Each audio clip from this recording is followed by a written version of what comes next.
Egy ropogós, szaftos tarja. Ez lesz az ünnepi ajánlatom egy különleges fűszerezéssel. Tehát ezt a tarját fogom elkészíteni nektek, méghozzá azzal a fűszerezéssel, amivel ígértem. Viszont még mielőtt hozzákezdenék, felhívnám egy nagyon fontos és praktikus dologra mindenkinek a figyelmét. Íme például ez egy egyszerű csomagolásnak látszik, gusztusos, szép, de mit gondoltok, mi a különleges ezen a képen, illetve ebben a csomagolásban? Hát az, hogy okos. Ez egy okos csomagolás, nézzétek meg, hogyha megnézitek ezt a kis címkét, itt rajta van a nevem is, de nem is ez a lényeg, hanem ez a QR kód. Mire is jó ez nekünk? Nagyon egyszerű. Tehát amikor elmentek vásárolni, és nálatok van a telefon, ami nálam most nincs, hol egy telefon? Nincsen telefonom. Ja, hát itt van, igen. Szóval, hogyha vásároltok a boltban, ott van a telefon, rámentek a fotózásra, így, megnyomjátok, és lefotózzátok a QR kódot. Nem így, hanem rámentek, ráélesítetek, így, és akkor elő fog hívni a gépetek egy ablakot. Ha rámentek, akkor hoppá, már is a tudatos húsevő oldalára visz titeket, ahol is fönn van az a videó, már indítom is, ami pontosan a békön felhasználására irányul. Tehát egyből kaptok egy receptötletet, most ezt nem mutatom meg, állj már meg, nem állsz le, Lázár, állj meg, ne főzz! Ezt nem tudom állítani. Jó, szóval, csönd már! Szóval kaptok egy olyan receptötletet, ami pontosan például a szeletelt bacon felhasználására vonatkozik. Itt pontosan az édes burgonyát készítem el nektek a baconnál. Szóval már lehet tudatosan is vásárolni, és az így történik. Szerintem egyre több élelmiszeren majd rajta lesz ez a QR kód, ami pontosan a termékek felhasználását és tulajdonságait mutatja be. Jó, na ennyit egy kicsit a smart vásárlásról, okos vásárlásról, most jön az okos főzés. Na, a lényege, hogy itt van ez a nagyszerű, szép hús, amit azért választottam, mert rengetegen kértétek a tarjának az ünnepi köntösbe való bújtatását, és ezért most el is hoztam nektek. Nagyon két fontos összetevője van, a zsír, a sertészsír, amit kisbontok, illetve a fűszer. Na most a fűszer keveréke, vagy a fűszer keverék, azt én fogom nektek összeállítani. Így.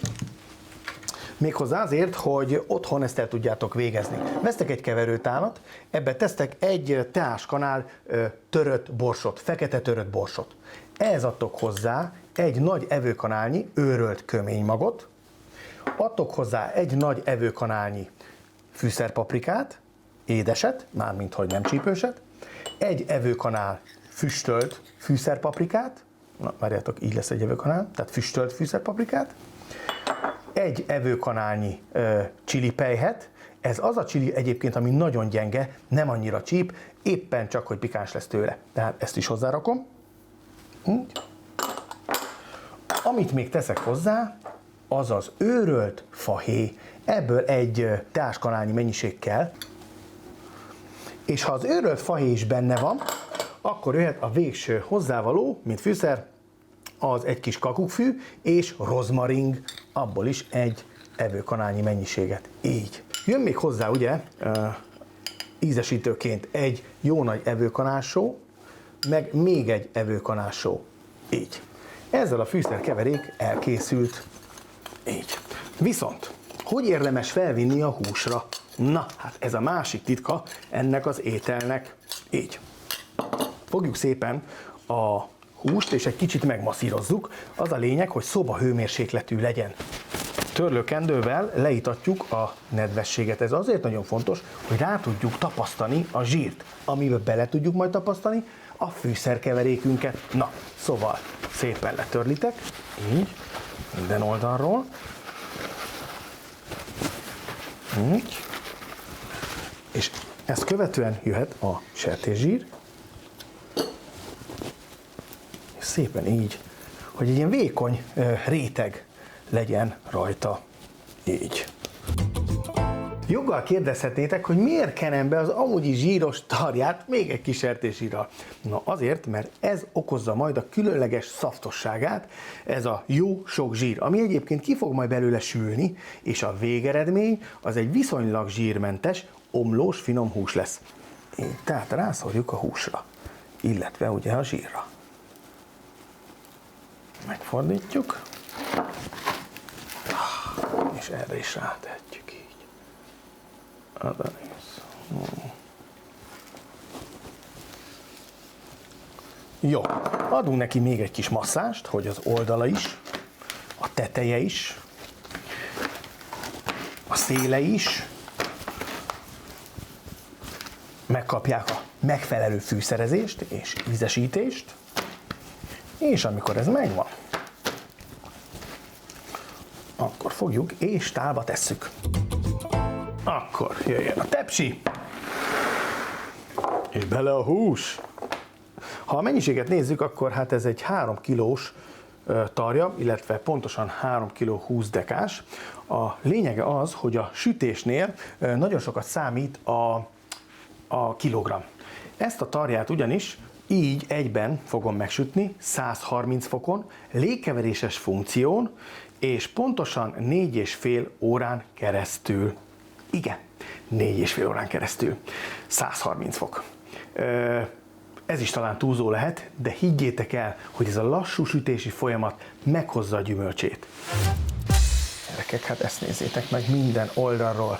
Milyen gyönyörű. Hát nem is tudom, hogy fordítani. Akkor jöjjön a szeletelés. Egy látványos kiemelést fogok most végrehajtani, miután egy pár percet pihent a hús, és az egészet fölemelem, hagyom, hogy egy picit lecsöpögjön, és óvatosan átteszem mindjárt kész a kávé, átteszem a vágódeszkára, így óvatosan bánjunk vele, hiszen nagyon remeg, és egy hirtelen mozdulatnál szét is tud esni, annyira puha lesz a szerkezete. Tehát, ha ez megvan, akkor rakjuk egy picit félre, és inkább törődjünk a szafttal.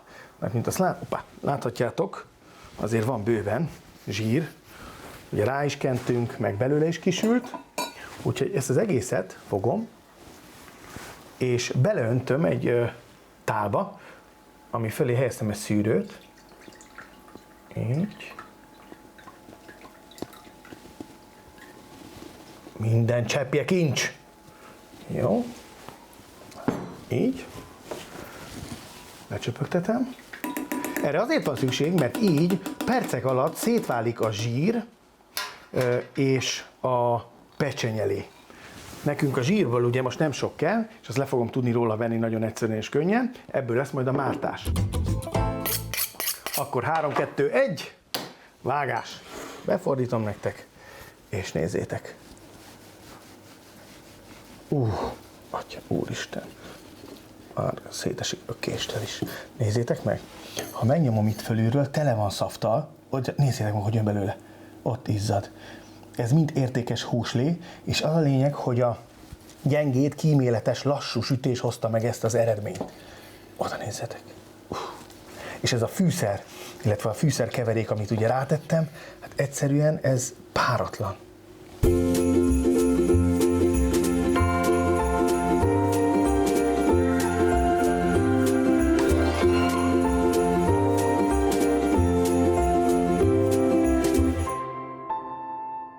Nem bírok magammal, ebből bele kell egyek. Itt vágok egy picit belőle. Így, csak így a csücskét. Gyerekek. Na, tényleg.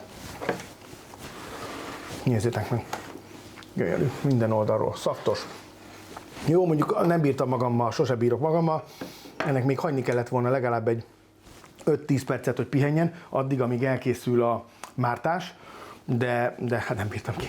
Ti se fogjátok kibírni. Na, akkor jöjjön a mártás tényleg. Íme a vágódeszkáról tára rendeztem a húst, és jöhet a mártás. Ahogy ígértem, ugye levettem a zsír részét, ami fölülre kiült az edénynek egy külön kis tartóedénybe. Ez a zsír egyébként kiütve nagyon jó zsíros kenyérre, lila hagymával. A másik felét, a mártás pedig egy nagy evőkanál keményítővel, kukorica keményítővel besűrítettem, összeforraltam, és hát körülbelül egy jó 2 deciliter lesz belőle. Ez az a húslé, ami kisült egyébként a tarjából. Na, és akkor jöhet az öntés, tálalás előtt fogjuk szépen, és ráöntjük a húsra, hogy még ezt is így szépen beigya. Nézzétek meg. Egyszerűen gyönyörű. Ez az a húsétel, ami mindenkinek be fog jönni. Akár még a hétköznapokon is. Csak süssétek meg egybe, mondom, kell hozzá viszonylag több idő, ugye ez a 4 óra, amíg elkészül, de hát nézzétek meg, ehhez aztán olyan köretet adtok, amilyet szeretnétek, de az biztos, hogy állagában, ízében egy fantasztikus húst fogtok kapni. Na, innen ki is ragadok a szaftos részt. Na ezt nézzétek, gyönyörű, ízletes, finom, és mennyei illatú is.